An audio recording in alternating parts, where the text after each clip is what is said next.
Ela demora um pouco para começar, né?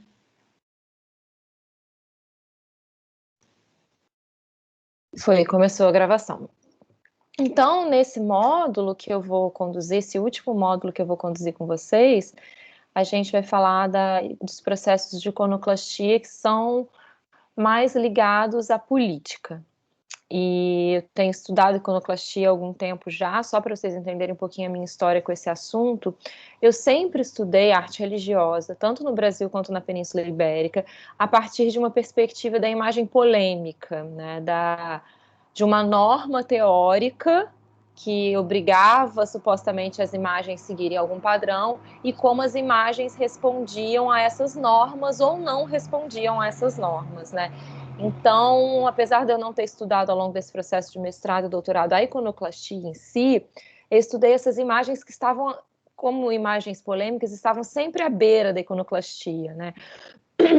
Ou elas estavam à beira da iconoclastia, ou elas precisavam se adequar para não estar à beira da iconoclastia. Até que chegou um momento de trabalho que eu resolvi encarar a iconoclastia de frente, né? E eu tenho feito esse meu pós-doutorado aí na UERJ também, e o meu pós-doutorado é, na verdade, o produto desse pós-doutorado vai ser um livro, mas não vai ser um livro acadêmico, vai ser um livro de divulgação científica, né, que é um livro que é um trabalho de divulgação científica? É algo que pretende pegar tudo isso que a gente discute na universidade, que a gente lê, trabalha, escreve artigo, né, trabalha em sala de aula, e tentar colocar numa linguagem um pouco mais acessível, né? Não é uma coisa boba, mas é uma coisa acessível para a comunidade em geral, né? Para todos que se interessarem pela iconoclastia. Então, esse produto, esse livro vai ser uma história da iconoclastia, né? E os impactos da história, dessa dimensão histórica do que é a iconoclastia no nosso mundo contemporâneo, porque a gente está vendo por aí que a gente está vivendo um boom de iconoclastia, né? Quem não está acompanhando todas essas derrubadas das estátuas, né? De colonizadores, de traficantes de pessoas escravizadas, de figuras da ditadura, dos confederados nos Estados Unidos, né? A gente tem acompanhado com muita intensidade essas derrubadas, essas demandas pelas retiradas desses monumentos, e a gente também está acompanhando a repercussão pública disso, né? Então, assim, eu acho que é um momento que é necessário discutir sobre isso. Peço desculpa para quem já foi meus alunos em outras disciplinas, porque os conceitos podem ser um pouco repetidos, mas aqui a gente vai voltar para o lado político dessa iconoclastia, né? Eu gosto muito, assim, eu sei que o virtual dificulta, mas eu gosto muito de trocar ideia, né? As minhas aulas são baseadas nas nossas trocas, né? Eu sempre falo que eu não estou aqui para ensinar nada, mas a gente está aqui para trocar coisas, né, e construir o conhecimento a partir dessa experiência de troca. Então, eu sempre gosto de começar a nossa aula ouvindo um pouco, né, das alunas e dos alunos, né? Então, eu queria entender de vocês, a princípio, o que vocês acreditam que é iconoclastia e tentar começar a fazer esse debate entre a diferença conceitual, se é que ele existe, entre iconoclastia e vandalismo. Eu queria, assim, alguns voluntários ou voluntárias para falar um pouquinho o que vocês pensam sobre isso, sem tentar conceituar, né, sem tentar ir em autores nem nada, mas como a gente está vivenciando isso na prática, qual é a percepção que vocês têm disso, né, para vocês? Quem se habilita a falar um pouquinho para a gente? Nossa, meu café ficou gelado. Para mim, iconoclastia, a primeira diferença entre iconoclastia e vandalismo talvez seja sutil. Iconoclastia é mais no plano conceitual, talvez, vandalismo vai para o pau, quebra tudo. Iconoclastia quebra, no plano conceitual, os ícones, né? As ideias de ícone. Né? Enfim, acho que é isso. Mário, Mas, Opa, desculpa, fala. pode Não, eu continuar? ia falar Pode que, continuar. claro, que o conceito de vandalismo vai estar sempre ligado a quem está no poder. Assim, eu acho um conceito muito interessante, né? quando você diz que a iconoclastia está num plano ideal e que o vandalismo é a quebradeira, isso faz um certo sentido, porque a gente sempre pensa, assim, na maioria das vezes, que a iconoclastia tem uma motivação por trás. Quando a gente às vezes pensa em vandalismo, a gente pensa em várias situações do tipo, vou lá destruir o patrimônio público gratuitamente, ou uma farra, né? O pessoal tá bêbado, vai lá, destrói as coisas, enquanto geralmente se entende a iconoclastia como algo que tem um conceito por trás, um plano por trás, né? Seja ela, mesmo que ela atinja a prática, que ela de fato vá para o quebra-quebra, ou que ela fique nesse campo idealizado, né? Assim, propriamente a iconoclastia prevê que as coisas sejam destruídas. A gente vai ver daqui a pouco pela etimologia da palavra. Mas se a gente pensar na iconoclastia em um sentido mais amplo, mais ampliado, né? E a gente aqui na UERJ tem a liberdade para trabalhar essas coisas, a gente pode entender a iconoclastia sim num campo conceitual. Por exemplo, eu sou clara, eu sou contra vários princípios do capitalismo competitivo e destrutivo que a gente vive hoje. Eu vou lá para frente do Bradesco, que é o banco que me paga, e vou fazer uma manifestação lá contra o capitalismo e tudo mais. Eu tô fazendo um ato iconoclasta, mesmo que eu não quebre o banco, né? De certa forma, eu tô. Né, porque tem todo um conceito por trás disso, e um conceito que é um conceito de oposição, né, que é um conceito de destruir algo, destruir aquela ideia do capitalismo, destruir aquela ideia dos grandes bancos, né? Então, assim, não é todo pesquisador que concorda com esse ponto que eu estou dizendo aqui, né, gente? Bem importante eu deixar isso claro, né? Que eu, Clara, não falo por todos os pesquisadores, né?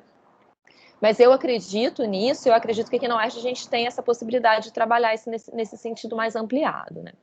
Antes de eu passar para o meu slidezinho que fala sobre isso, eu quero saber se mais alguém quer falar sobre isso além do Mário. Obrigada, Mário, pela contribuição. Eu acho também que é muito fácil ver... Ui, desculpa. Alguém vai falar? Fala, Maria, depois eu falo. Eu estou num processo que eu estou ouvindo a Clara e lavando louça. Olha aí. Não. Vantagem virtual. Com certeza.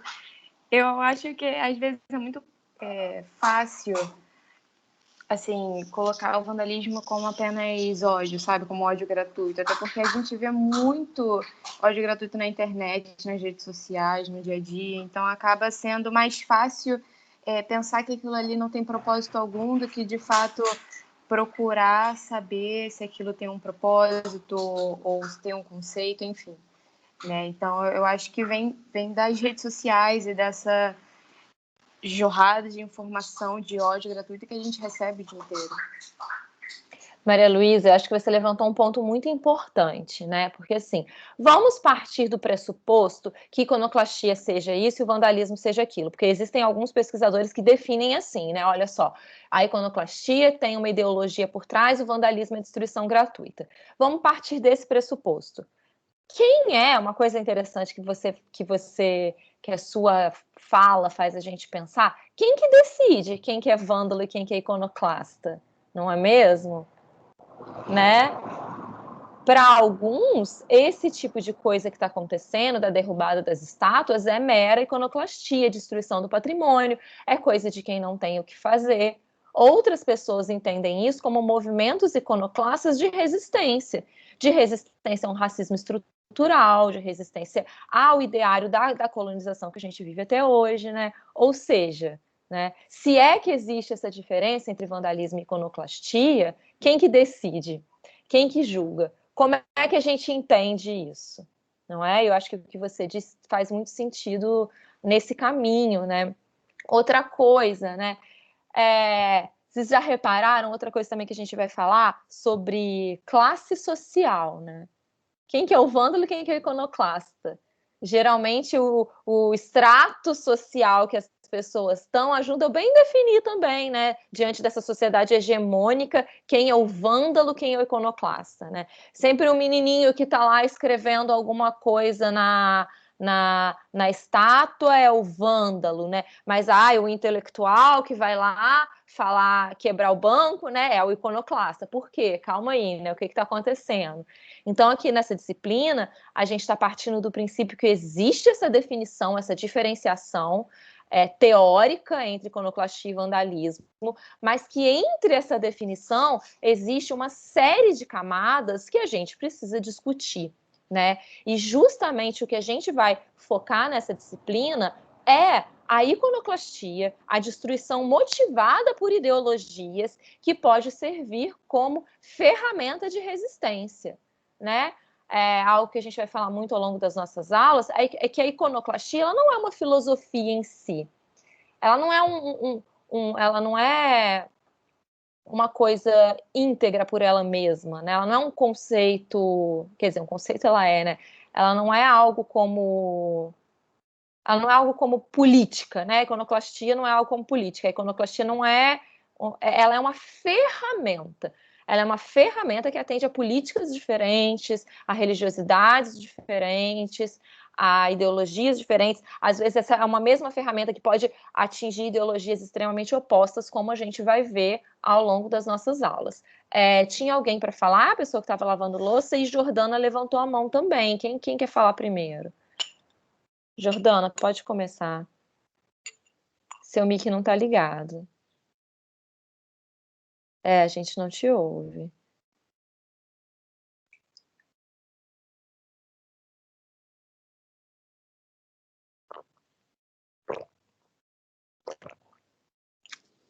A gente segue não te ouvindo, Jordana. Agora parece que o microfone tá... Não, desabilitou. Agora tá habilitado. Fala. Não, a gente não te escuta. Parece alguma coisa com problema aí. Tá, você vai sair e vai voltar. Tá bom. Enquanto isso, eu posso dar a palavra para outra pessoa, tá? O lavador de louça, o Cris, sou eu. Vai lá. Bom dia, Clara. Deixa eu agora ligar minha câmera aqui. Então. Bom dia. Muito bem. Assim, eu fiquei pensando que esse já é o meu segundo curso universitário. Eu já fiz comunicação, entendeu? E já passei por iconoclastia alguma vez na vida. Me desculpa, eu não entendi. Esse é o seu segundo curso universitário. Tá. Depois de muito tempo formado em comunicação, eu resolvi fazer arte. E aí... Mas eu tô falando isso tudo porque, como esse assunto já é meio recorrente, e aí hoje eu me pego falando sobre isso, pensando no que está acontecendo hoje no Brasil. Né? E é interessante o ponto que você levanta sobre quem define quem é vândalo, né, ou não, diante hoje da gente de uma política de governo, política de destruição completa, né? Não, né, de instituição da ciência, de tudo. É como se o sarrafo da distopia tivesse subido, né? A gente, né, nos anos 90, 2000, pensava numa situação distópica de um Estado totalitário. Não, isso aconteceu anos antes da gente estar aqui. Não, hoje a gente vive outra coisa. Ainda tem uma pandemia em volta. Né? Então, o governo brasileiro hoje é iconoclasta. Ele é vândalo. Ele está destruindo tudo. o que a gente tem, né? Desde do SUS até tentar o Estatuto de Ciência, tudo que pode. E o pior, foi avisado, né? Ele avisou várias vezes: vamos acabar com tudo que está aí. Estão acabando mesmo. Só pontuar esse meu espécie de pavor da situação atual.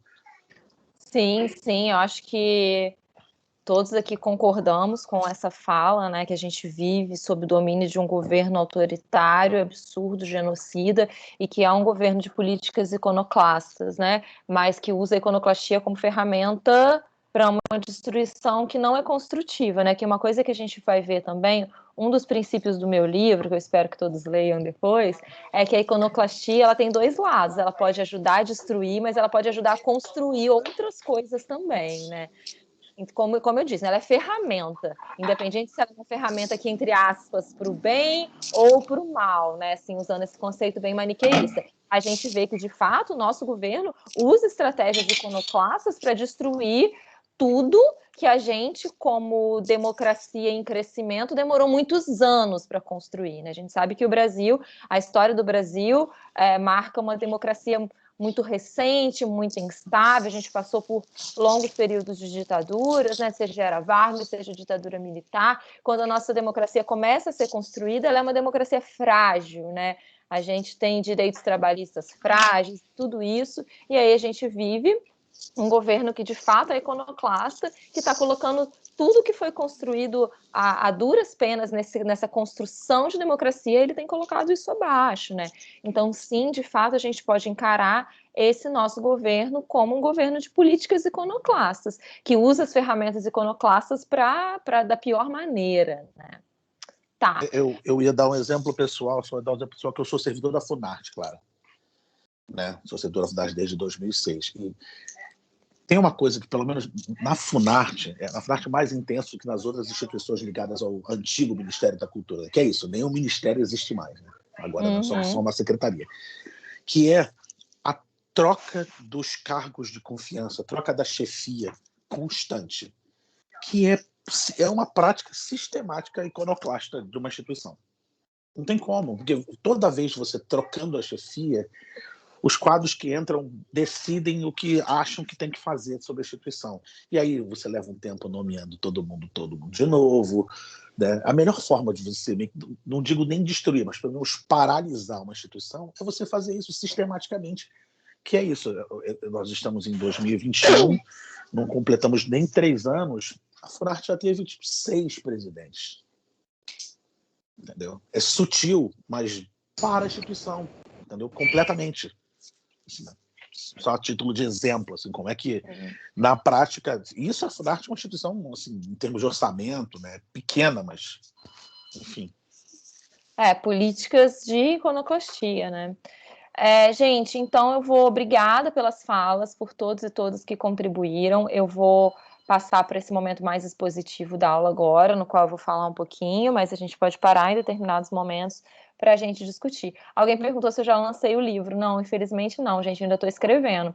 Eu entrei no pós... o meu trabalho de pós-doc, eu entrei no pós-doc no começo do ano, em janeiro, até que está acelerada a escrita do livro. O livro tem 2 partes, a primeira é a história da iconoclastia e a segunda é os impactos dessa história na contemporaneidade. A primeira parte já está quase pronta, mas assim, tem um longo processo, né, de escrever a segunda, mandar para as editoras, ver se as editoras vão aceitar, todo o processo de editoração. Então, assim, na melhor das hipóteses, o meu sonho é que eu encerre o ano lançando esse livro, mas assim, tá, eu não vou parar de escrever sobre isso, eu tô produzindo outras coisas que vão sair mais rápido sobre o assunto, tá? E aí eu sempre mando lá no grupo, no fórum e tudo mais, se eu tiver alguma coisa. E aqui na nossa disciplina a gente vai compartilhar literatura sobre iconoclastia, né? Agora eu vou pedir licença, gente, para eu começar uma apresentação de PowerPoint mais expositiva, e eu queria estruturar essa apresentação da forma seguinte, né? Eu vou fazer um primeiro slide de conceito, né, falando um pouco de onde é que surgiu esse conceito de iconoclastia. Depois eu passar rapidamente para uma parte que fala as diversas motivações que a iconoclastia podem ter, e depois eu vou seguir para uma parte de história da iconoclastia política, né, desde a antiguidade até a contemporaneidade, aonde iconoclastia e política estão se tangenciando, né. Eu não sei quanto tempo que a gente vai durar para fazer isso, né, se vai ser só a aula de hoje, ou 1h30, né, ou 2 aulas, mas enfim, depois que a gente terminar essa parte mais histórica, eu vou tentar trazer texto e a gente faz um debate faz uma aula mais dinâmica, com um debate mais profundo sobre essa parte de história que a gente vai conhecer agora. Isso satisfaz vocês? Tá bom para vocês? Se tiverem... Eu pedir muito, se você puder, colocar o slide, então, eu não sei se eu posso colocar, depois eu explico para vocês o porquê. Porque eu estou trabalhando com um monte de imagem que tem problema de direito autoral, sabe? Então, assim, eu não sei até que ponto eu posso postar isso, compartilhar isso. Mas foi o mesmo problema que eu tive com o meu curso, né? Eu dei um curso particular e aí eu não pude compartilhar de jeito nenhum, ainda mais no particular, que poderia parecer que estava vendendo esse material. Tá? Mas são imagens todas que a gente consegue achar na internet, sabe? O slide é praticamente só imagem, e aí vocês podem digitar o nome daquela imagem que vai estar ali e vocês acham na internet, tá bom? Obrigada pela compreensão. Clara, será que é possível, então, pelo menos você divulgar pelo menos uma lista do que você tem de imagem? Em que relação à imagem, se eu te entendo, mas em relação à compilação que você fez, pode ser bacana, assim, que você juntou, pelo menos a parte textual. Não tem parte textual, né, gente, nos meus slides, eles só imagem. Não tem, só tem um slide textual. Se fosse slide de texto, eu mandaria com certeza para vocês, assim, mas não tem nenhuma produção minha no slide, né? Eu sou muito tipo da professora que eu vou botar as imagens e a gente vai discutir, assim, sobre elas. Perfeito. Não trabalho tanto com roteiro, sabe? Ainda mais com um tema que eu tô acostumada. Então, só tem imagens e nenhuma imagem que vocês não vão encontrar na internet, só que a gente tem que ter cuidado com isso, né? Com os direitos autorais da imagem, né? Na hora de usá-las, né? Tá, vamos lá, podemos começar então. Como é que compartilho sempre? Fico nessa compartilhar conteúdo. Eu estou mais familiarizada com o Google, e aí eu tenho dificuldade de... Ih, gente, como é que eu vou compartilhar esse negócio aí? Acho que é do lado do microfone, claro. Pois é, mas olha só, eu cliquei do lado do microfone, aí fala assim, compartilhar área de trabalho e janela. Mas a janela é a nossa própria conversa, tá? Deixa eu tentar aqui. Aí eu mudo. E esse é a área de trabalho ou janela? Janela, vocês estão vendo o quê? A gente está vendo... Eu estou vendo as caras da gente. Você embaixo, eu embaixo, mas eu estou repetido em cima. Tá. Uai, a última aula eu consegui fazer isso rapidinho.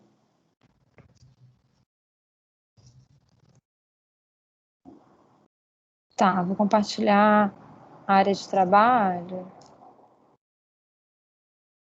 E aí...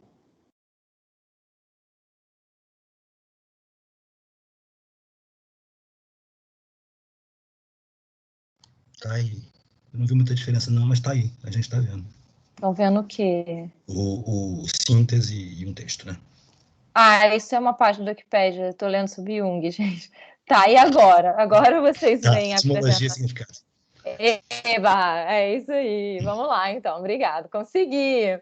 Então tá, vamos falar então sobre o que os pesquisadores de iconoclastia estão entendendo sobre esse significado.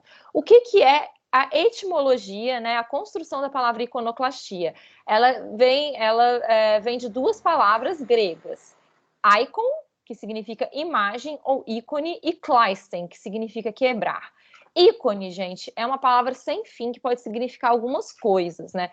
Pode significar ícone bizantino, que é aquele tipo de arte específica do Império Bizantino. Pode significar o ícone lá da semiologia, que é um conceito que eu não tenho familiaridade, e pode significar simplesmente imagem, pode ser sinônimo de imagem. Nas nossas aulas, a gente vai entender ícone como imagem, a gente vai esquecer, a gente vai entender que existem outros significados profundos dessa palavra ícone, mas a gente vai entender que ícone como imagem, toda e qualquer imagem, seja ela uma imagem artística, uma imagem publicitária, uma construção, uma imagem mental. Então, a gente está entendendo o ícone como imagem. E Kleisten, naturalmente, é quebrar. Então, iconoclastia seria quebrar a imagem. Lembra quando eu estava lá conversando com o Mauro, se eu não me engano, falando que a iconoclastia tecnicamente é quebrar alguma coisa, tem o dado material, só que a gente pode expandir esse conceito.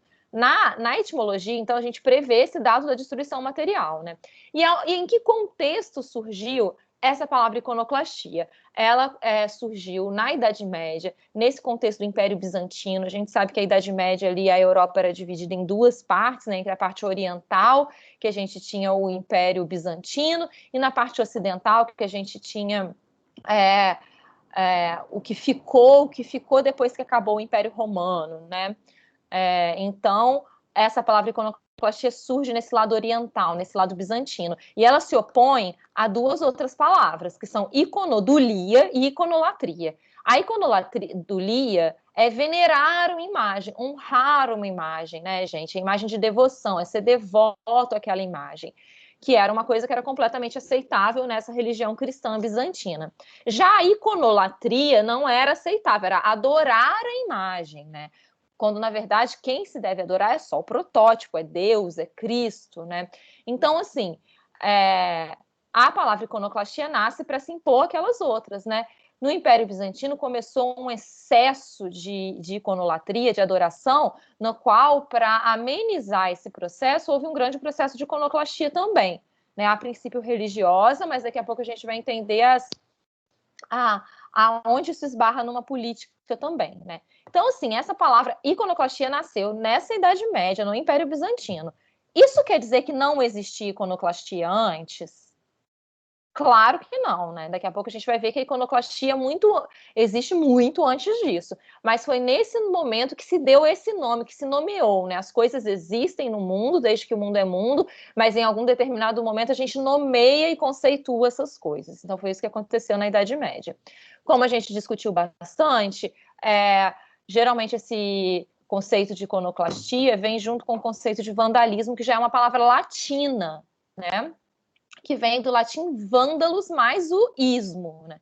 O que é o vândalos? Vândalos vem de vândalo, que é uma das tribos germânicas que invadiu o Império Romano. A gente sabe que tem os vândalos, os bárbaros, muitas outras que invadiam o Império Romano, né? E o Império Romano, né, se a chave, até hoje a nossa sociedade ocidental é regida pela falsa ideia de que o Império Romano, de que a Antiguidade Clássica, Grécia e Roma, foram os criadores do que a gente entende como civilidade, né? Então, quem invadia essa suposta civilidade era o quê? Era o selvagem, né? Ele invadia geralmente fazendo destruição de todo tipo. De fato, realmente eram destruições horrorosas, né? Que envolviam todos os tipos de violência física, sexual, um caos completo, né? Então, toda destruição que passou a acontecer gratuita começou a ser associada a essas tribos germânicas, mais especificamente à tribo dos vândalos. E quando essa palavra começou a ser usada? Qual foi a primeira vez que a palavra vandalismo foi utilizada como sinônimo de destruição gratuita? Isso, gente, já foi lá muito depois da Idade Média. Foi no contexto da Revolução Francesa. Um Abade Gregoire, que era uma pessoa também importante na política da Revolução Francesa, ele fala assim dos revolucionários iconoclastas. Né? Eles falam, essas pessoas estão agindo como selvagens, eles são vândalos, né? Eles são como as tribos germânicas. E aí que essa palavra vandalismo começa a ser atribuída a essa questão da destruição gratuita, né? Quer dizer que o vandalismo não existia antes? Claro que não, né? Que a gente está falando aqui de conceitos e de quem e quando nomeou essas coisas, né? Dito assim, gente, a gente não vai trabalhar com esse conceito de vandalismo, né? Nessa primeira parte da aula, a gente problematizou muito esse conceito, né? Esse conceito está sendo reconstruído, a gente sabe que quem fala quem é vândalo ou não são as classes hegemônicas, isso é muito perigoso, né? Então, assim, a gente começa essa aula entendendo essas coisas, mas o que a gente vai estudar agora um pouquinho é a iconoclastia e suas motivações. Nos próximos slides, eu vou mostrar para vocês uma série de motivações para que pessoas quebrem as coisas, né? A primeira coisa que a gente está falando, né? A iconoclastia existe desde quando? Quando que será que surgiu a iconoclastia? É muito difícil, né, historicamente, a gente fazer um marco para as coisas. Deixa eu controlar meu horário. Que horas que essa aula termina? 11, né? Alguém 11. pode me responder por 11. áudio? 11, obrigada. 11. Tá, só para eu Claro. controlar. Só Oi. rapidinho, fazendo intervalo rapidinho. É porque tem algumas alunas que não conseguiram ter acesso à aula, tá? Elas pediram para te avisar. E elas estão até no chat aqui mesmo do Teams, que você pode ver depois, falando sobre isso. Só para te deixar avisada. Mas como assim não conseguiram ter acesso à aula? Bom, eu já tentei conversar com elas, ver resolver, e elas não conseguiram entrar nessa sala aqui.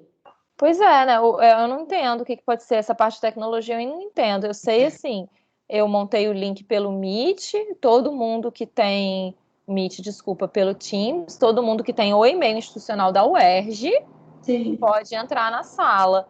Para além disso, gente, eu não sei o que pode ter acontecido. Pode ser um problema técnico com o computador delas e tal, eu exato. peço para entrar em contato com a Dinfo, não sei. Mas, de qualquer maneira, a aula vai estar gravada, tá bom? Tá, beleza. É só para te deixar É, avisado. obrigada. Eu jamais vou cobrar a presença aqui, né? Imagina, a aula vai estar gravada. Beleza. Voltando, né? Retornando, historicamente, a gente sabe que é muito difícil colocar marcos históricos, né? Ah, foi aqui que começou isso, foi aqui que começou aquilo.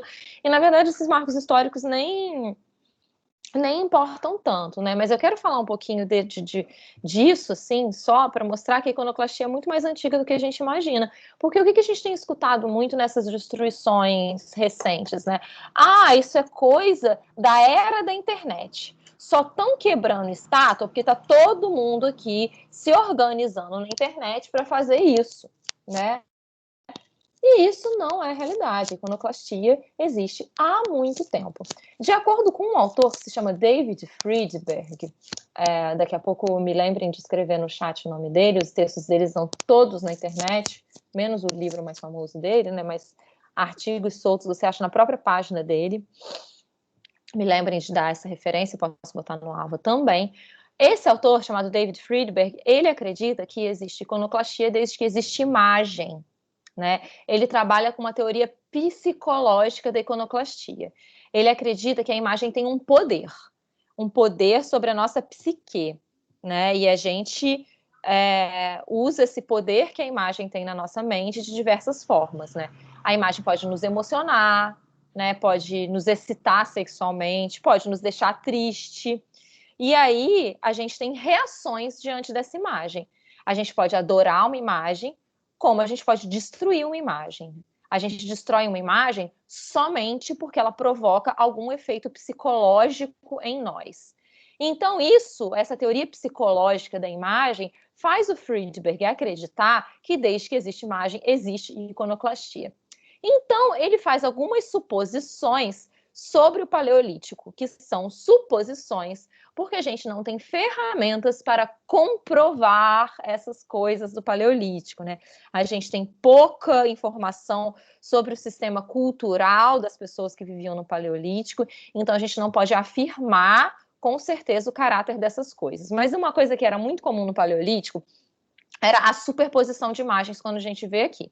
A gente vê em preto um bisão sendo desenhado e a gente vê várias manchas vermelhas por cima, que é uma tentativa de outro desenho por cima desse bisão, né? O que pode ser isso? Isso pode ser uma estratégia de fazer uma imagem dialogar com a outra, né? Um tempo dialogar com a outra. São todas essas interferências são do Paleolítico, mas elas podem ser de séculos de diferença, né? Então, assim, pode ser uma tentativa desses artistas de interagirem uma imagem com a outra, né? Pode ser também uma possibilidade de um querer apagar a realidade do outro. Olha só, né? Numa tendência iconoclasta, né? Olha só, isso aqui não serve para mim mais, a minha imagem é mais importante, eu vou superpor a minha imagem a isso. Então, a gente tem essa possibilidade, né, gente? Não estou falando que a iconoclastia nasceu no Paleolítico, eu não estou falando que essas pinturas que eu estou mostrando para vocês são documentos da iconoclastia, não me entendam assim. Eu estou apontando a possibilidade da iconoclastia existir desde o Paleolítico. Outra imagem que eu queria mostrar para vocês é essa imagem, que a gente vê uma gravação de uma cabeça de cervo e a gente vê umas séries de incisões, né? Aqui a gente não vê nem ninguém tentando desenhar nada por cima. A gente vê que alguém riscou por cima, né? Numa tentativa que me parece uma tentativa até mais clara de apagamento dessa imagem, né? Ou seja, essa imagem desse cervo causou algum efeito psicológico nas pessoas que conviviam com ela, né? De modo que essas pessoas alterassem essa imagem de alguma forma, seja para dialogar, seja para destruir, ok? Então eu trouxe esse exemplo para mostrar para vocês que a iconoclastia pode ser muito antiga, que a iconoclastia não é um produto não é um produto da Idade Média, não é um produto da modernidade, muito menos um produto da pós-modernidade, como a gente vê hoje, né? A iconoclastia é uma ferramenta muito antiga e usada na história do mundo. Seguindo, gente, a gente vai ver tipos de depredação diferentes agora, tanto de caráter iconoclasta ou não, né? e as suas possíveis motivações. Partindo da mais simples, né, gente? Isso aqui é uma gravura em uma árvore, né? Todo mundo que vive já viu esse tipo de coisa, né? Principalmente coisa de casal, de escrever as iniciais nas árvores, né? Isso é um tipo de interferência no meio ambiente e que é considerado por algumas pessoas depredação e vandalismo, né? Então a gente tem, assim, desde essas motivações mais, não quero dizer simplistas, mais inocentes, mais lúdicas, até motivações mais conceituais e mais sérias, né? Existe motivação financeira para iconoclastia. No Rio de Janeiro, a motivação financeira para ataques iconoclastas é muito presente, né? A gente vê aqui o óculos do Carlos Drummond de Andrade é constantemente roubado, né? A gente não pode ter certeza, né, gente? Uma coisa que a gente precisa deixar clara no nosso módulo é que não dá para definir com certeza a motivação das coisas, ok? Então, eu estou falando de possíveis motivações. Não dá para definir e, às vezes, elas se misturam. Por exemplo, o que eu quero dizer quando se misturam, né? Isso a gente vai entender muito bem ao longo do módulo. Esse óculos pode ser roubado por motivação financeira para fundir esse bronze, que é um material valioso, ou para levar como souvenir de uma viagem para o Rio de Janeiro, né? Mas, enfim, outro caso aqui, a gente tem mais certeza que pode ser financeira, né? Isso aqui é uma estátua do Duque de Caxias, é na Glória, não sei se é na Praça Paris, desculpa, gente, eu devia ter colocado legenda, eu não botei legenda, me perdoem. Que a mãe dele, a estátua da mãe dele, que é essa que a gente vê, vocês veem meu curso aqui, né, quase na base do monumento, e a gente vê ela aqui maior do lado, ela é uma estátua de mais de 100 quilos, de bronze, ela foi arrancada no meio da noite. Uma estátua, uma homenagem ao Marechal Deodoro, gente, me perdoe, né, eu falei, quem que tinha falado? Eu já até me esqueci. Clara, essa não é aquela praça que fica ali onde era o Palácio Monroe, ali ao lado da Cinelândia? Isso. Virou um estacionamento embaixo, né? Isso mesmo. Obrigada, né, gente? Falei do Duque de Caxias, viajei, é o Marechal Deodoro, estamos aí. E essa notícia aqui é muito engraçada, eu vou pedir licença para ler daqui a pouco. A gente vê que a estátua foi arrancada no meio da noite, e assim, é bem provável que seja por motivos financeiros, porque assim, temos aqui 400 quilos de bronze, né, que depois de fundidos e derretidos, valem muita grana, né. Peço licença para ler a reportagem. Uma das estátuas que compõem o monumento em homenagem ao Marechal Deodoro da Fonseca, no centro do Rio de Janeiro, foi furtada neste fim de semana. É uma notícia de 2020, isso. A escultura em bronze pesa cerca de 400 quilos, tem em torno de 2 metros de altura e representa a mãe do Marechal, Dona Rosa Paulina da Fonseca. Deodoro da Fonseca foi o primeiro presidente do Brasil entre 1889 e 1891. A Polícia Civil informou que o registro do caso foi feito na 9ª Delegacia de Polícia, no Catete, que abriu inquérito para apurar os fatos. Foi realizada a perícia no local. Diligências estão sendo feitas para identificar e prender os autores, diz a nota da polícia.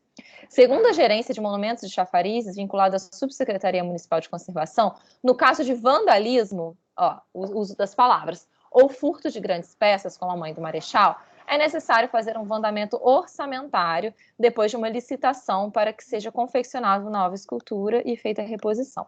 O restaurador e fundador do grupo SOS Patrimônio, Marconi Andrade, lamenta que mais um monumento da cidade seja danificado. Segundo ele, o monumento, que data de 1937 e abriga os restos mortais do Marechal Deodoro e de sua esposa, é alvo de furtos frequentes de figuras históricas e placas informativas. Os objetivos dos criminosos é derreter e vender o bronze das peças. Para Andrade, falta fiscalização constante do patrimônio histórico e cultural. Ou seja, né, olha só, aqui a polícia chama de vândalos, encara como vandalismo, chama de criminosos, né? Mas a gente pode encarar como iconoclastia, né? Se a gente quiser, né? A iconoclastia motivada a ter dinheiro, a fazer um comércio do bronze, né? Isso tudo depende muito da perspectiva que a gente olha o caso, né? Vou seguir, gente. A gente pode ter iconoclastia por motivação religiosa. Gente, motivação religiosa é uma das maiores motivações para iconoclastia e, particularmente, nas minhas pesquisas pessoais, é o que me interessa mais, né? Porque eu sempre estudei arte religiosa, né? Aqui a gente vê uma imagem de um bombardeio do Estado Islâmico, de um templo na Síria. A gente vê um caso famoso da década de 90, que é do pastor, que é chamado, entre aspas, de pastor chute na Santa, que é o Helder.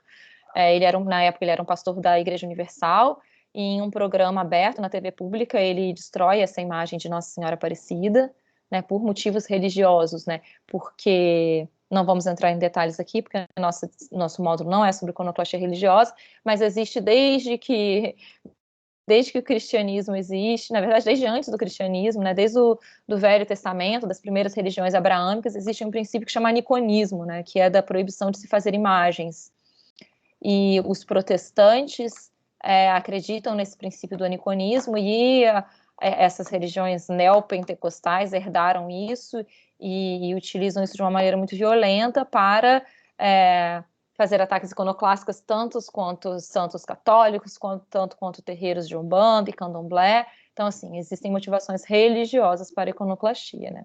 Tá vendo? A iconoclastia é ferramenta, ela não é ideologia em si. É importante a gente nunca esquecer disso. Ela é ferramenta que atende a diversas ideologias, seja quais elas forem. A gente tem uma motivação política, que a gente vai passar rápido agora, mas que é motivo da nossa disciplina inteira. Não sei por que não saiu a foto aqui. Ah, ela veio para cá. Isso aqui é uma cabeça de uma estátua do Stalin, né, em certo momento da União Soviética, na época que o pós-stalinismo, que o Nikita Khrushchev assumiu. Ele faz uma coisa que se chama processo de desestalinização da sociedade, e legalmente ele manda colocar abaixo essas estátuas do Stalin. Essa, no caso, não foi colocada no chão ilegalmente, essa foi um caso de uma revolução popular em Budapeste, mas no mesmo ano da desestalinização, que a própria população coloca essa estátua enorme abaixo, né? Uma das motivações políticas, a gente vai ver várias, né? Demais motivações ideológicas, né, de qualquer ideologia, que a gente vê uma iconoclastia motivada claramente por ideologias racistas. Esse é o Monumento ao Zumbi dos Palmares, no Rio de Janeiro, que sofre constante ataques iconoclastas de cunho racista.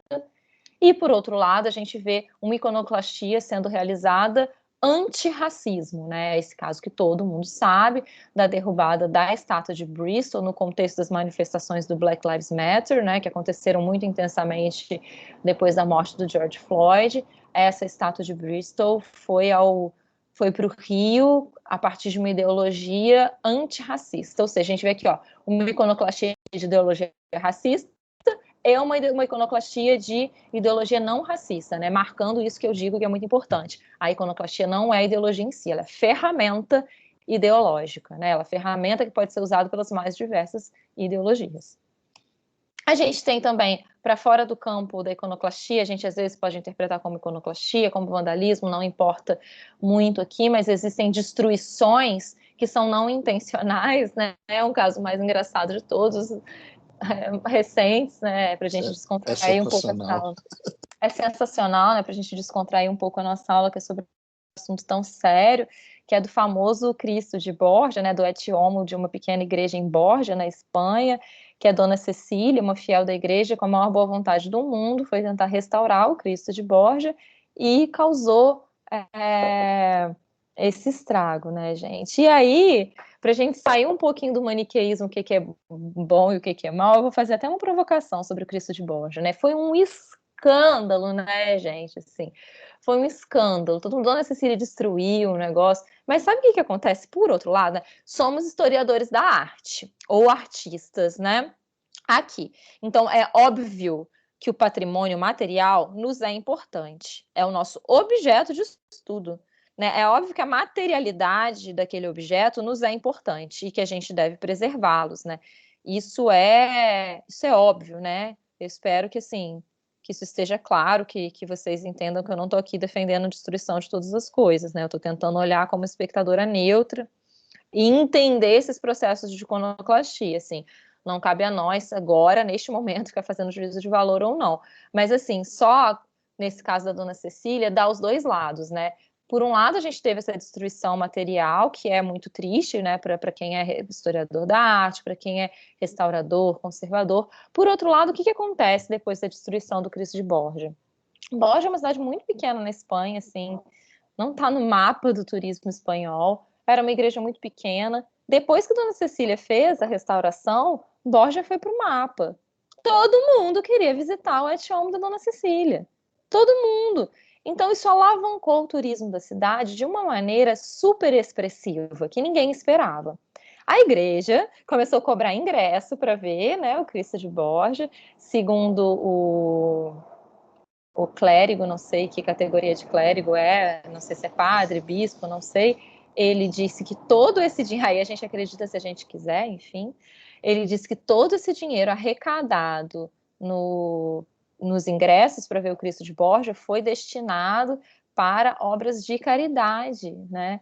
E o dinheiro do turismo na própria cidade fez várias melhorias na cidade, né? Ou seja, né, vamos tentar desconstruir esse maniqueísmo do bem e do mal nesse caso, né? Se por um lado a gente perde uma peça artística, né? Por outro lado, a gente ganha um monte de outras coisas, né? Então, assim, só uma provocação bem humorada para a gente descontrair a nossa aula, né?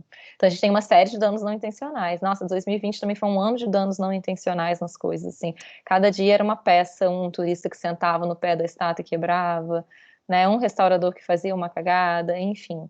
Foi um ano de... 2020 foi um ano de destruição em todos os sentidos, né, gente? E aqui a gente termina essa parte das motivações com uma conversa muito polêmica, né? Existem algumas correntes que fazem relações entre iconoclastia e questões de saúde mental. Eu não sou o tipo de pessoa que vai patologizar processo algum, né? Eu não vou ficar patologizando pessoas, eu não vou patologizar processos, mas existem pessoas que estudam isso, né? De como questões de saúde mental e cognitiva, por vezes, motivam ataques iconoclastas, né? E esse foi um caso muito, muito curioso da década de 70, né? A minha mãe é psicanalista e ela trabalha com saúde mental, trabalha no CAPS, sabe? Ela trabalha com essas questões profundas de condições mentais sérias, né? E um dos surtos mais comuns que existem no mundo, por incrível que pareça, pelo que ela me conta, são os surtos de mania de grandeza, mania de divindade, né? Pessoas que se acham enviados de Deus, que se acham o próprio Deus, pessoas que acham que são a reencarnação de Cristo, né? Isso é um tipo de condição mental, né? Muito comum na sociedade, muito mais comum do que a gente imagina, né? O que aconteceu? Esse homem, que é um homem que teve uma criação muito religiosa, né? Teve uma vida difícil em vários aspectos, ele recebeu uma mensagem de Deus, ele se achava o escolhido de Deus, e ele recebeu uma mensagem para destruir a Pietà do Michelangelo, e ele foi lá e conseguiu atacar a Pietà do Michelangelo, né? Ele quebra um braço da Pietà, como a gente vê nessa imagem, ele quebra o nariz da Pietà, né? Dentro de um surto psicótico, né? Que ele faz isso. Aí, olha só, ele faz com marteladas, né?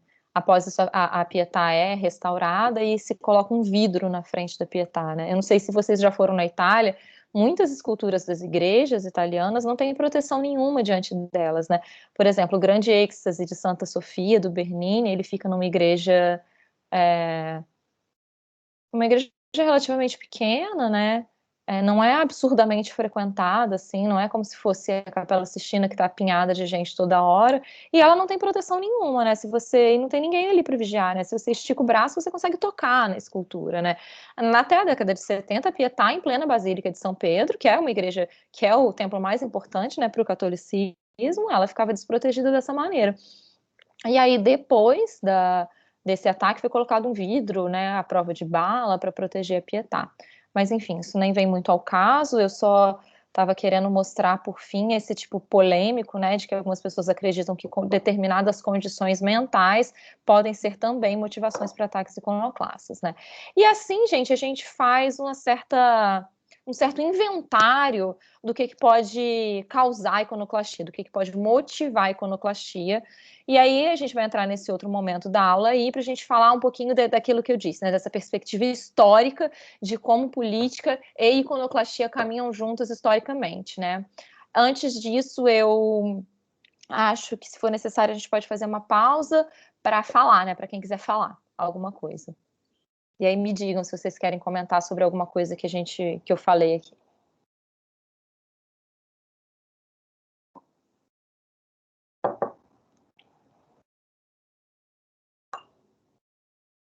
Ninguém se habilita? Tá tudo certo? Eu ia dar um exemplo bobo só, mas é mais para título de curiosidade, que com certeza você deve ter visto, que foi a restauração de uma pintura do Bartolomé Esteban Murillo. Murillo, eu vi. Na verdade, não era dele, era de um seguidor dele, né? Porque a gente sabe que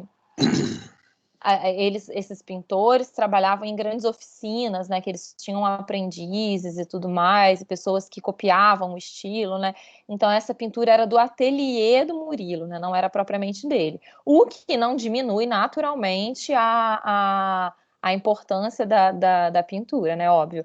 E aí a pintura era de um colecionador particular, um caso muito curioso. O colecionador particular contratou um restaurador amador para restaurar a pintura.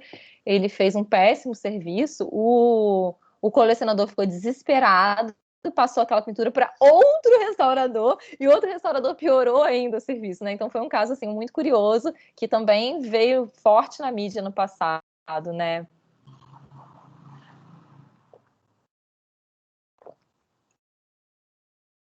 Belezinha, obrigada pela lembrança. Vamos continuar então, falar um pouquinho dessa história da política e da iconoclastia. 10h30, eu tenho mais meia hora ainda.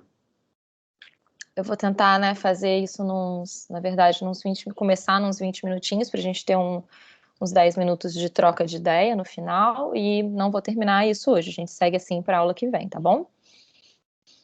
Primeira coisa, vamos ver a antiguidade, né? Vamos começar. A gente viu uma parada do Paleolítico lá, que a gente não pode provar muito bem se era iconoclastia ou não. Agora, quando a gente trata de antiguidade, seja antiguidade greco-romana, seja de antiguidade egípcia, a gente tem documentos, tem fontes primárias, né? Tem dados materiais que podem comprovar para a gente essa perspectiva de que foi iconoclastia, né? Vou mostrar para vocês 2 casos gregos, né? Muito interessantes. A Grécia, ela não tem muita iconoclastia, mas teve 2 casos interessantes que é legal a gente mostrar, né? O primeiro caso nem é muito político, assim, mas eu só queria contar para vocês para ilustrar, né? O Templo de Ártemis, que ele foi um templo que sofreu diversas destruições, né? Tanto de catástrofes naturais, quanto de destruições por uma tribo germânica, quanto por uma destruição que é muito curiosa, que foi um homem, Heróstrato, que ele queria chamar atenção para ele mesmo, ele foi lá e botou fogo no templo, né? Para conquistar fama, né? E aí até hoje a gente usa o termo fama erostrática, né? E isso aqui é só uma citação do Valério Máximo, que era um senador. Enfim, esses são restos que a gente tem no museu hoje, e isso aqui são a reconstituição de colunas, né? Não quer dizer que todas essas peças sejam da mesma coluna. Agora é um sítio arqueológico, eles pegaram diversas peças e forjaram uma coluna ali. Gente, eu passei rápido, na verdade, eu devia ter tirado esse slide e aproveitado de outras coisas, né? É um Frankenstein que eu montei a partir de diversas outras aulas minhas, então, assim, esse caso eu devia ter tirado, porque ele não tem muito de política, mas já que ele está aqui, eu resolvi mostrar rapidamente para vocês. Mas o caso mais político de Grécia, assim, da Grécia, é uma história muito legal que eu quero contar para vocês, que está no meu livro, que é a destruição das Hermas, né? No contexto da Guerra do Peloponeso. Primeiro, né, o que é a Guerra do Peloponeso? A gente sabe que a Grécia, na antiguidade, era feita por cidades, estados autônomos, né? Ela não tinha unidade de um país, como a gente tem hoje. Inclusive, ela tinha colônias fora do território que hoje a gente entende como Grécia, né? Que se chamava Magna Grécia, essas colônias. E a Guerra do Peloponeso é uma guerra basicamente entre as duas mais importantes cidades-estados da Grécia, que é Atenas e Esparta. A gente tem, então, está no contexto dessa guerra, a gente tem uma comitiva ateniense que vai sair para invadir Siracusa, onde é que Siracusa é um território na Itália, que era colônia de Esparta. Siracusa fornecia todos os alimentos para Esparta, né? Imagina, Esparta era uma potência de guerra, né? Imagina sem os alimentos, né? O que aconteceria, né? E aí existe uma campanha ateniense que procura invadir Siracusa para tomar Siracusa para si, ter aqueles recursos de Siracusa e enfraquecer também os mantimentos e o suprimento de Esparta, enfraquecer Esparta, e essa seria uma maneira de ganhar uma campanha, né?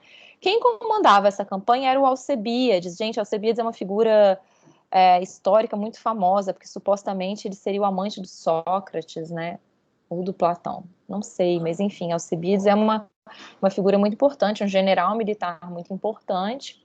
E aí Alcebíades estava organizando essa campanha para Siracusa com uma série de jovens, né? Eles partiriam de navio. Na véspera da partida do Alcebíades e de sua campanha, acontecem as destruições das ermas. O que são ermas?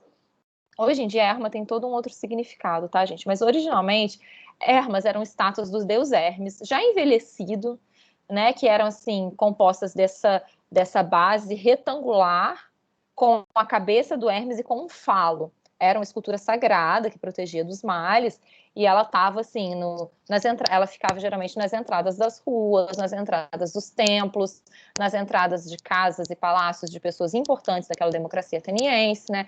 Ela estava ali para proteger, né? Hermes é o deus dos caminhos, o deus dos viajantes. Na véspera na noite anterior à partida para Siracusa, todas as ermas de Atenas são destruídas. E aí a sociedade ateniense acorda com aquela destruição e é aquele escândalo, né, gente? Opa, mudei. Saiu para vocês da tela? Saiu, né? Saiu. Desculpa, voltou para o Jung, né, gente? Não tem nada a ver. Voltou agora? Voltou. Obrigada. Então, foi aquele escândalo, usando palavras contemporâneas, né? Foi um babado danado em Atenas. As pessoas falaram, meu Deus, isso é um crime altamente ofensivo. Destruíram estátuas religiosas do deus dos viajantes. Não pode, isso é mau agouro, vocês não podem partir para a expedição, porque é mau agouro. Agora Hermes não vai proteger vocês mais, né? Ou seja, num primeiro momento, acreditou-se em várias possibilidades para essa iconoclastia. A primeira delas era uma possibilidade religiosa, né? Estão aqui destruindo estátuas religiosas, né? São inimigos da religião fazendo isso, né? Em outros momentos acreditaram, um monte de jovem bêbado, bebendo, fazendo farra e destruindo, do mesmo jeito que já aconteceu outras vezes ali em Atenas, né? Só que fizeram uma campanha para descobrir quem foi, né? E, na verdade, eles... Como é que fala? Gente, eu só sei a palavra em inglês, frame. Como é que faz quando alguém tenta condenar alguém que não é culpado? Enquadramento. Enquadrar, isso. O que fizeram, né? De repente, culparam o próprio Alcebíades e os seus meninos, né, e o seu exército, por quebrar as estátuas todas, para desestabilizar o clima político, né?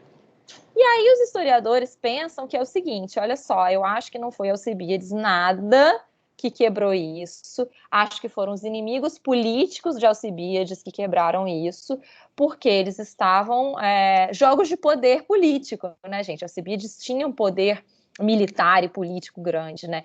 Então os historiadores acreditam, ninguém sabe ao certo exatamente como foi, né? Mas geralmente os historiadores acreditam que existe uma motivação clara política para a destruição dessas ermas. A gente destrói isso aqui, a gente coloca a culpa no Alcebíades e ele vai ser punido por esse crime. Né? Então, olha que loucura, né? Num primeiro momento a gente achou que fosse uma destruição religiosa, no segundo um vandalismo, depois um complô político contra o próprio Alcebíades. Né? Então, por mais que os historiadores acreditem que isso tem uma motivação política, a gente não consegue definir tanto ao certo, né? E entra aquela complicação que eu falei para vocês lá no começo da aula, das motivações múltiplas, né? Às vezes é motivação religiosa e política ao mesmo tempo, né? Às vezes a gente não tem como separar muito, né? Então, assim, por mais que a gente esteja enfatizando no caráter político, os historiadores quase em consenso acreditam nesse complô político, nem sempre é possível separar muito. Até porque religião e política na Grécia Antiga eram esferas completamente interdependentes. Né? A política dependia dos deuses para ter para fluir, né? A democracia ateniense dependia da proteção dos deuses. Né? Enfim, para concluir essa história, Alcebíades foi para Siracusa, com a promessa de que ele seria julgado por esse crime depois que ele voltasse. E olha o que rolou, babados da história antiga. É julgado, assim que entra no navio e vai embora, ele é julgado à distância, e ele é condenado à morte. Ou seja, quando Alcibiades voltasse da campanha de Siracusa, ele seria sacrificado, pena de morte. O que Alcibiades fez no meio da viagem? Desertou, foi para o lado de Esparta. Como Alcibiades era um grande general, com um jovem exército muito preparado, quem que ganhou essa campanha? Não a Guerra do Peloponeso, mas quem ganhou a campanha? Esparta. Então, olha que história doida, né? Como um complô político envolvendo iconoclastia muda o curso da história, né? Esse é o argumento de todo um capítulo meu, né, gente? Pelo amor de Deus, não me plagiem. Então, assim, essa é uma história muito, muito, muito curiosa, né? Antes da gente passar para Roma, alguém quer comentar alguma coisa sobre essa história curiosa? Não? Vamos seguir, então. Eu tô curioso para ler. Tá, e gente, aguarda, final do ano Vai dar certo, vai dar certo. Vai dar certo. Rezem para dar certo, porque, assim, alguma editora tem que aceitar, tá ficando muito legal, assim, e é uma linguagem divertida, assim, não é um trabalho acadêmico, sabe? Não é o que eu, tipo, as coisas que eu escrevi na minha tese, é uma linguagem fluida, né, que eu tento fazer perguntas pro leitor, vai ser legal, assim, mandem, quem é da reza, quem é do santo... faz o que for, quem é da Good Vibes manda boa energia, que eu aceito tudo para uma editora aceitar isso aí. Tá, vamos para Roma. Roma, gente, tinha uma tradição iconoclasta enorme. Tudo em Roma o povo destruía e construía outro, né? E aí olha que interessante, né? Como é que é a nossa mente do historiador, do restaurador pós-moderno, né? A gente quer, moderno já até mesmo, a gente quer preservar. Roma eles destruíam, botavam abaixo, construíam outro, trocava a cabeça de estátua, sabe? Roma teve uma política iconoclasta muito forte e essa iconoclastia virou lei. Existia uma lei em Roma que previa ataques iconoclastas. Essa lei se chamava Damnatio Memoriae, que significa condenação da memória. Era uma lei, né? Por exemplo, quando alguém fazia uma coisa errada, de acordo com o Senado romano ou com o imperador romano, ele era condenado e toda a sua memória era apagada. Né? Geralmente, gente, quem sofria as condenações de Damnatio Memoriae eram os próprios imperadores. Né? A gente vai ver, aqui é uma citação do Plínio, não é o Plínio do História Natural, é o outro Plínio. Como foi agradável despedaçar aqueles rostos arrogantes, erguer nossas espadas contra eles, cortá-los ferozmente com nossos machados, como se sangue e dor fossem acompanhar nossos golpes. Ele está aqui descrevendo a destruição de uma estátua de um imperador que foi condenado a Damnatio Memoriae. A gente vai contar um pouquinho para vocês a história da família Severus, né, do Septimius Severus, que foi um imperador romano. E a gente vai entender como a imagem ela pode ajudar a construir uma situação política e essa destruição da imagem também pode construir outra narrativa política. Quem está aqui desse lado esquerdo em bronze, gente, é o imperador Marco Aurélio. Todo mundo conhece o imperador Marco Aurélio, né? Grande imperador adorado pela sociedade romana. Marco Aurélio, após a sua morte, passa pelo processo que é chamado de apoteose, que a gente pode, assim, fazer uma comparação vulgar com quase um processo de santificação, né, do imperador. Então, galera, assim, adorava Marco Aurélio. Depois, Roma passou por um processo de guerras civis, um processo longo, até que Septimius Severus assumiu o poder como imperador, né? Septimius Severus, o que fez? Construiu a sua própria imagem, a sua imagem e semelhança a Marco Aurélio. Esse cara do lado, do mármore, não é o Marco Aurélio, é uma estátua do Septimius Severus. Qualquer semelhança não é mera coincidência. Septimius Severus, ele se aproveitou da imagem do Marco Aurélio para se legitimar como imperador. Então, em tudo ele se comparou a Marco Aurélio, né? Até na sua imagem. Então, a construção da imagem dele ajudou a construir a fama dele como imperador que ele queria ser, né? Acontece que ele morre Septimius Severus, e Septimius Severus tem 2 filhos, peraí, a Siri achou que eu estava falando com ela aqui, tchau. Septimius Severus morre, e ele tem 2 filhos, Geta e Caracalla, e a princípio Geta e Caracalla são 2 co-imperadores, né? E a gente vê aí nesse tondo, que é uma pintura da época, e a gente vê um dos rostinhos aí apagados. O que vocês acham que aconteceu com isso aí? Né?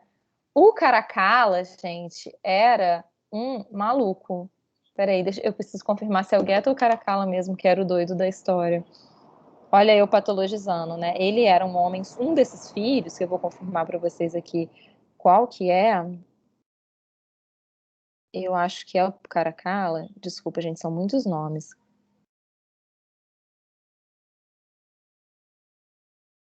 É o próprio. O Caracalla, ele tinha uma gana por poder absurda, né? Ele cria o poder só para ele e ele mata o irmão. Ele mata o irmão e ele condena o irmão. A damnatio memoriae, gente, é uma condenação pós-mortem, né? Uma lei pós-mortem. Não sei se eu cheguei a... É uma punição pós-mortem. Olha que doideira, né? Ele condena o irmão dele à damnatio memoriae, o Geta. Então ele manda destruir todas as imagens do Geta. Ele manda destruir todas as inscrições que tem o nome do Geta, né? E assim ele faz esses ataques iconoclastas com esse objetivo político de fingir que o irmão dele nunca nasceu, né? O irmão dele nunca participou dessa família, ele é o imperador em si, o único, né? E isso era força de lei. Isso era tão força de lei, gente, que esse retrato ele foi encontrado no Egito. Nessa época o Egito fazia parte do Império Romano, ou seja, a ordem de quebrar todas as imagens do Caracalla, do Geta, chegou lá no Egito, né? Então, olha assim, a destruição que constrói a história também. Essa destruição aqui está construindo a história que o Caracalla quer contar de que o irmão dele nunca existiu, de que ele sempre foi o único e possível imperador. Aqui é uma inscrição, aqui embaixo, não sei se vocês veem o meu cursor, o Caracalla mandou apagar o nome de Geta. Aqui é uma inscrição que fala todo o nome da família. Aqui é uma estátua do Geta danificada, né? Com o nariz quebrado.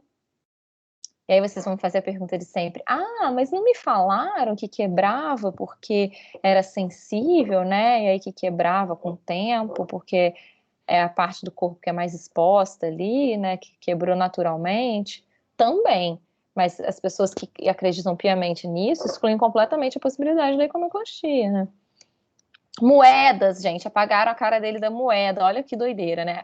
Aqui a gente tem uma reprodução do que seria uma moeda dos 2 co-imperadores. E aqui a moeda real que hoje a gente tem em museus, né? Sem o Caracalla, sem o Geta. Ou seja, né, existe toda uma lei que estimula a iconoclastia, né? O meu livro eu falo isso, no capítulo de Roma eu falo, a iconoclastia tornada lei. E no Egito, gente, o Egito tem muita iconoclastia, eu vou falar só um... Ih, gente, já vou terminar, eu vou terminar agora, tá? São 15 para as 11, a gente entra no Egito depois, tá bom? Na próxima aula.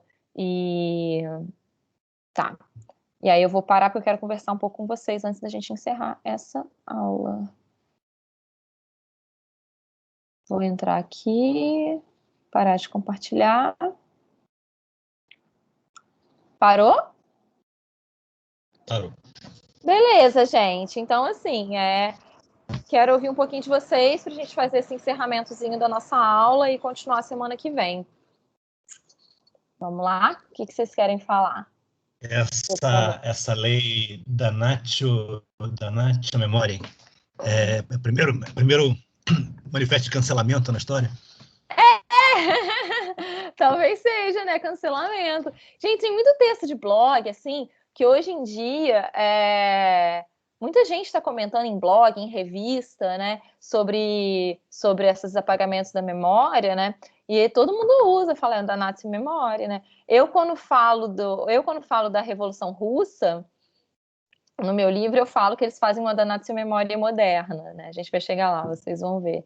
Porque tem todo esse processo de desestalinização, que é como se Stalin é para pagar aquele regime horroroso, né? Então é uma espécie de damnatio memoriae. Não tem força de lei, como tem em Roma, né? Mas é o cancelamento, a primeira manifestação do cancelamento. Adorei o comentário.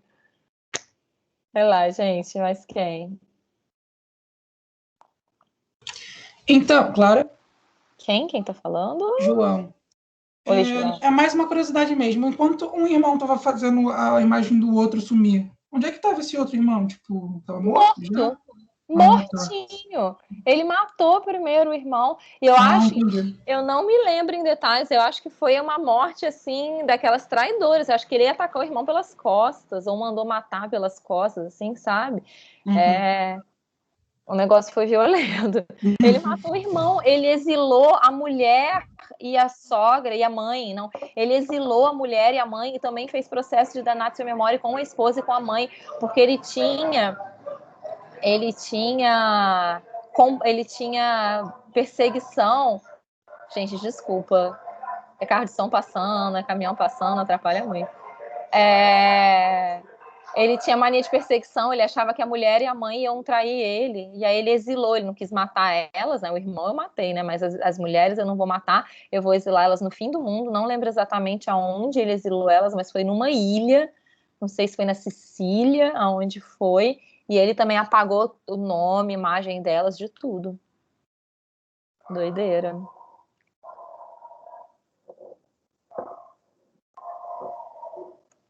Mais alguém? Eu queria fazer uma pergunta. Eu lembro uma vez de ter escutado que se tirava o nariz das estátuas, no caso, não estátuas, né? Mas enfim, se tirava o nariz porque aí você não conseguia reconhecer direito a imagem do rosto daquela pessoa. Está correto? Olha só, eu sou uma pessoa que eu não gosto de responder se está certo ou errado, não, porque eu acho que existem várias possibilidades, ainda mais quando a gente pensa em mundo antigo, né? Não tem como a gente provar nada do mundo antigo. Eu, particularmente, acho muito difícil, sabe? O que eu acho? E aí a gente entra numa conversa muito profunda, mas que vai ter no livro que vocês vão ver. Existem motivos religiosos, principalmente no Egito, por quebrar a cara, sabe? Porque no Egito é toda uma preparação para a vida após a morte, né? E a estátua da pessoa a estátua e a múmia viram o próprio corpo da pessoa quando ela morre, né? O espírito fica dentro da múmia ou dentro da estátua.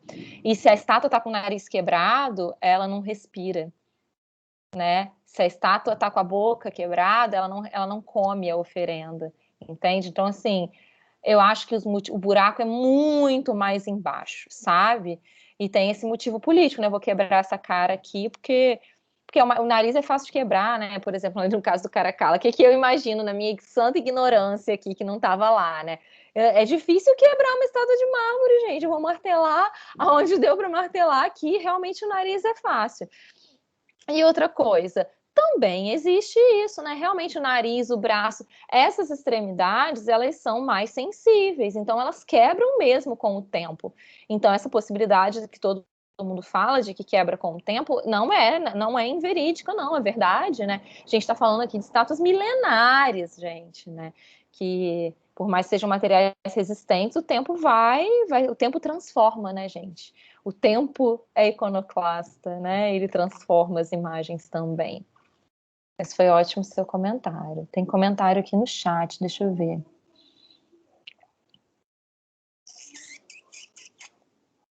Tá, legal.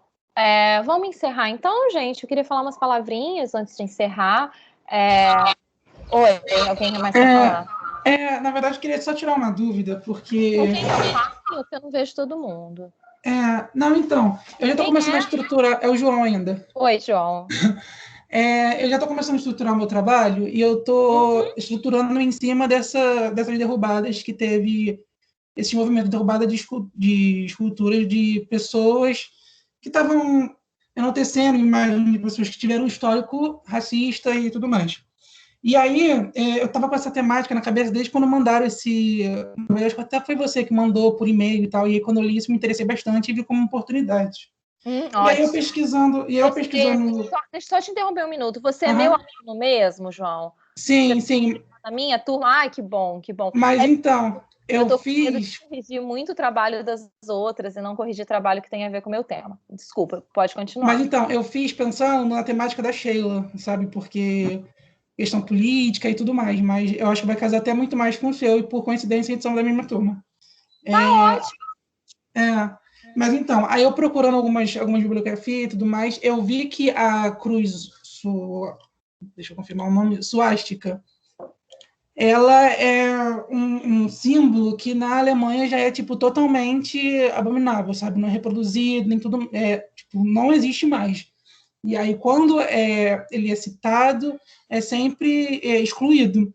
E aí eu fico pensando de por que em outros países, no caso até mesmo no Brasil, como é que a imagens e símbolos racistas e tudo mais prevalece, enquanto de outros lugares não. Aí eu fico pensando, tem a ver com sociedade? Tipo, eu queria um norte melhor, né? Porque eu acredito que você deve saber mais do que eu. Eu acho que você fez uma pergunta profunda, João. Assim, eu não me vejo completamente capaz de responder a sua pergunta, né? Eu acho que é uma pergunta que não tem resposta certa, mas eu acho que ela faz parte de um processo reflexivo muito importante que você está fazendo. Né? Eu acho assim, a Alemanha viveu essa ferida tão grande que para eles é inaceitável aquilo, né? Eles viveram na pele, né? Eles perderam seus familiares, né? Eles perderam sua cidade, sua estrutura econômica, eles perderam tudo. Então eles sabem na pele o que eles passaram. Em outros lugares, a gente acaba reproduzindo. A gente não, imagina se nós fazemos isso, né? Algumas pessoas reproduzem esses símbolos autoritários sem saber muito bem o que estão fazendo, ou sabendo muito bem e admitindo, sabe, assim, né, é isso mesmo que eu concordo, eu vou reproduzir isso, né, então, assim, é muito difícil a gente explicar por que no Brasil se faz isso, né, eu só sei que, por um lado, também, a gente não pode deixar de levar em conta que a gente vive um governo autoritário no Brasil, e essas pessoas que se identificam com esse governo autoritário também se identificam com outros governos autoritários que passaram pela história, né? Então, assim, eu tenho certeza que eu não te respondi, é uma questão profunda, mas eu acho que é um processo reflexivo muito interessante e você pode dar voz a esse processo, né? Faz aí né, aquele povo fala, joga esse processo aí no papel, né, pesquisa, tenta ler sobre e coloca o que você está pensando aí, né, gente? A UERJ é uma universidade tão maravilhosa que ela permite a gente essa experimentação, né? Ela permite que nós, professores e alunos, falemos o que a gente pensa. É claro que a gente tem que fazer uma pesquisa científica embasada nos autores, né? Mas a gente também pode se colocar um pouco, né? Na medida do possível, né? Na medida do racional ali. Então, eu acho que é uma investigação interessante, né? Só uma coisa que eu queria comentar brevemente é que a suástica, ela já é um símbolo apropriado, né? A suástica é um símbolo milenar, é um símbolo antiquíssimo. Eu não sei aonde ela surgiu, mas ela era usada no hinduísmo como um símbolo sagrado. Eu não sei exatamente o que significava, mas eu acho que era uma coisa de energia, assim, né? Tipo espiral, de fluição. Não sei, existe a palavra fluição? Não. De energia fluindo, de alguma coisa assim, sabe? A suástica era um símbolo sagrado que foi apropriado pelo discurso nazista, né, gente? Então a gente vê, assim, também essa apropriação de símbolos, essa apropriação de outras culturas, né? Que é algo que a gente tem falado muito também agora, contemporaneamente, né? Então, assim, a origem da suástica não é essa origem nazista, né? Mas ela foi usada com tanta força por esse regime tão brutal e tão absurdo que ela passou a ser associada com ele e a ser proibida, né?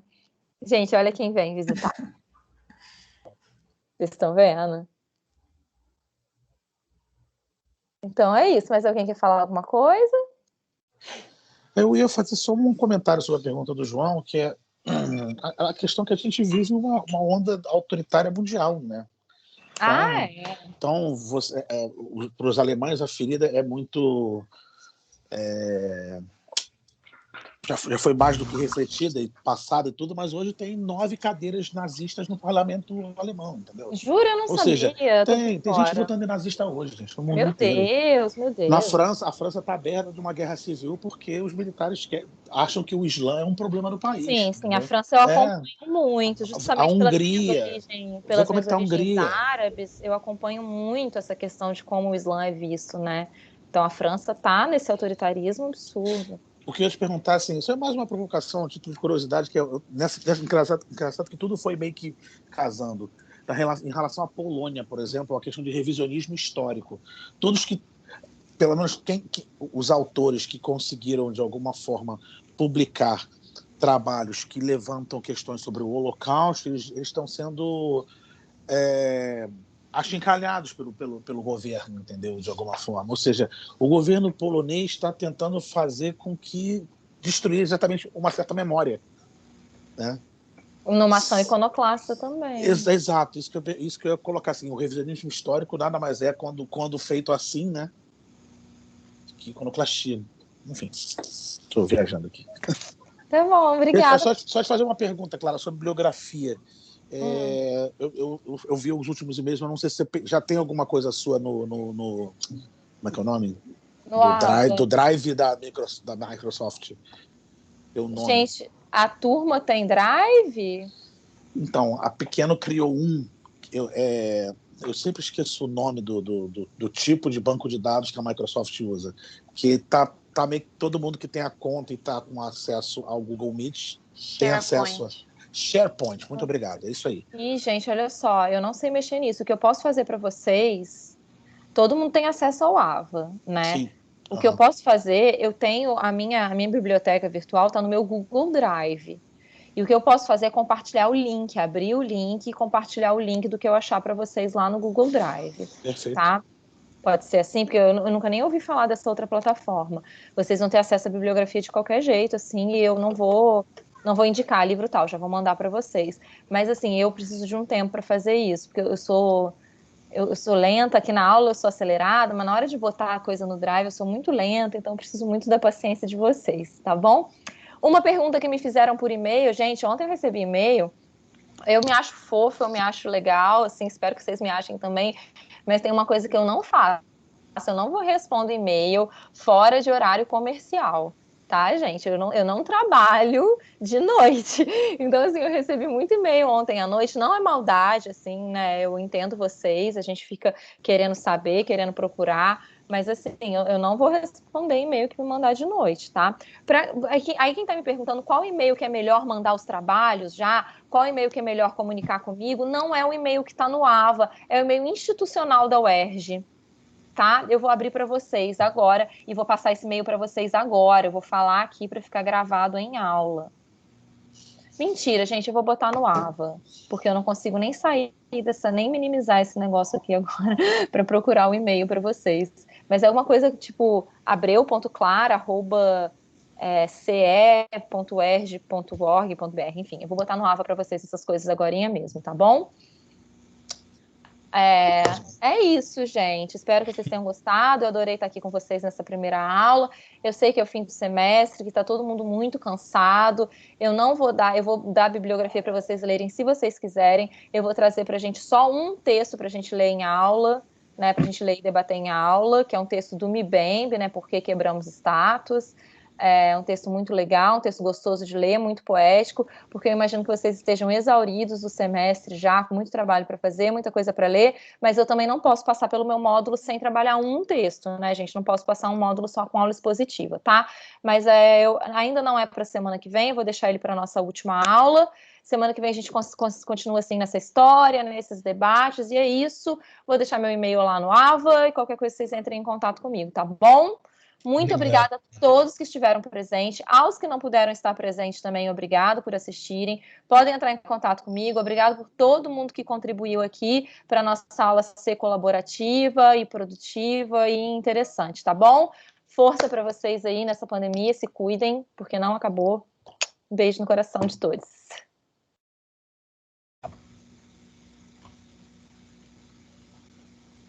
Alguém fica comigo para me ajudar a gravar as coisas? Alguém não vai embora? Clara, Eu tenho esse medo. Como é que eu faço para parar de gravar agora? Me ajuda alguém. professora, Oi. oi, bom dia. Isso eu queria saber, onde que ficaria a aula gravada? Tá, eu vou fazer isso, eu vou botar no Ava, tá, gente? Eu coloco num canal do YouTube. Eu fiz um canal no YouTube, eu coloco a aula lá no YouTube, boto o link do YouTube no Ava para vocês, tá bom? Eu só preciso todo dia esse dilema. Eu só preciso saber como é que eu faço para parar de gravar isso e como faço para salvar isso. Alguém me dá um tutorial? É só apertar parar de gravar e ele salva automaticamente? Eu não sei, eu acho que sim. Pior que eu também não sei. Gente, eu tenho medo de perder isso. Eu tenho um pânico. No final da aula me dá um pânico. Eu já fiz isso algumas vezes, mas eu tenho uma memória. Para uma pessoa que estuda memória, destruição, iconoclastia, eu tenho uma memória péssima. Vamos tentar. Ó, parar a gravação.